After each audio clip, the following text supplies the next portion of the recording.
他应该还活着，只是暂时的被困住了。这几天最想看到的就是这样的一个报道了。随着时间的推移，可能我们也要接受现实了。朋友们大家好，我是石头。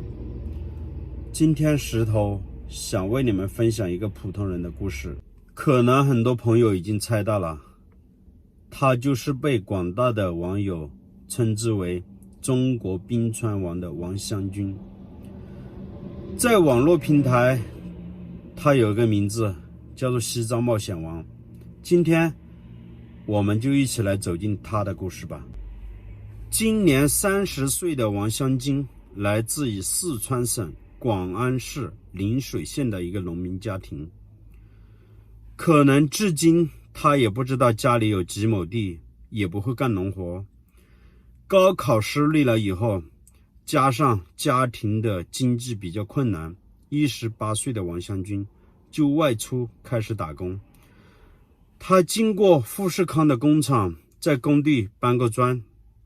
说到与冰川的结缘，有一天王湘军坐在公交车上面，看到了一则玉龙雪山的广告。当时候他在丽江打工，从小到大几乎没见过几场雪的他，一下子被深深的吸引住了。因为缆车的门票很贵，他徒步8个小时爬到了海拔4500米的冰川的前面。那一天下着雨，山上云雾缭绕的，见到冰川的那一刻，他感到万分的惊奇，被眼前的美景深深的吸引住了。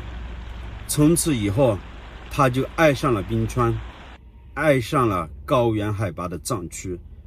冰川渐渐的成为王湘军生活中最为重要的一个部分。为了更好的走进冰川，拍摄冰川，他曾经和家里人失联10年的时间，只是为了不让家里人牵挂而劝阻他回家。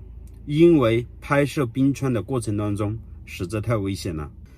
在2019年的时候啊，因为他的短视频走红了以后，父母是通过视频看到了他，后面也通过视频找到了他，他才和家里人联系上。他告诉他身边的朋友，他打工就是为了赚路费，不为别的。他也不想起房子，不想过上衣食富足的生活。他走遍了云南最知名的旅游目的地，包括西双版纳、大理、丽江、腾冲，也去过北京、上海、新疆、西藏、海南岛。但是他最为喜欢的、最为让他去探险的地方就是西藏的冰川。9年前在云南爬高黎贡山的时候，他险些丧命。遇到夏季山洪爆发，他被困在悬崖峭壁上4天，饥饿啊！快要绝望的时候，他看到一根长在悬崖上的大榕树啊，于是就顺着榕树的根爬上去，结果意外找到一条下山的路，就这样子捡回了一条命。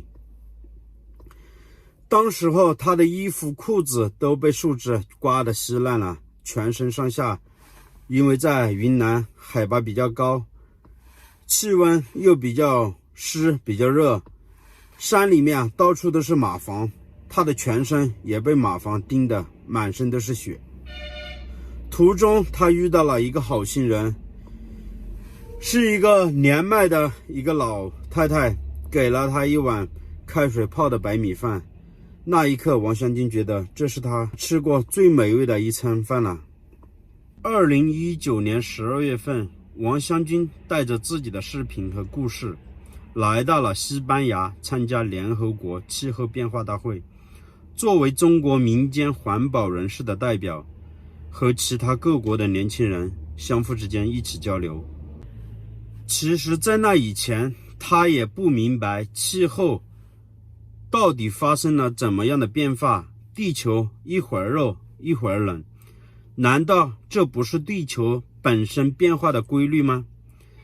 但是在会中，一个印尼的女孩告诉他，冰川融化让她的家乡很多小岛海平面越来越高，使得人们无法居住了。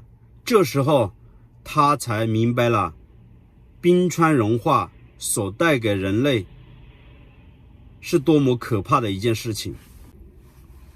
敢于冒险的人早已把生死置之度外。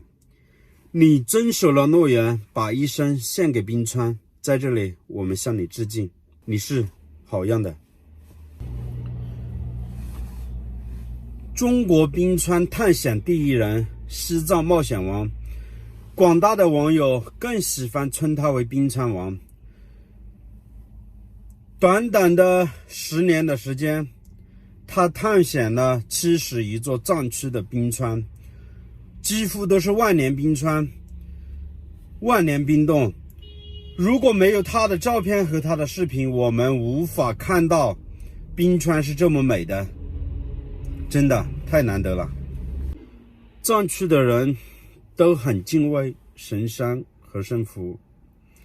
其实我们作为内地的人去到西藏的时候，可能并没有那种特别深的感觉。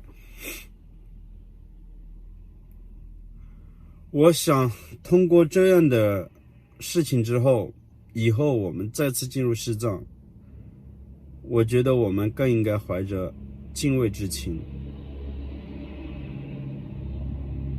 好了，不多说了，愿老王一路走好吧，也希望他的家人早日走出悲痛，生活还需要继续。好了，朋友们，这期的视频就为你们分享到这里，我们下期的视频再见了，拜拜。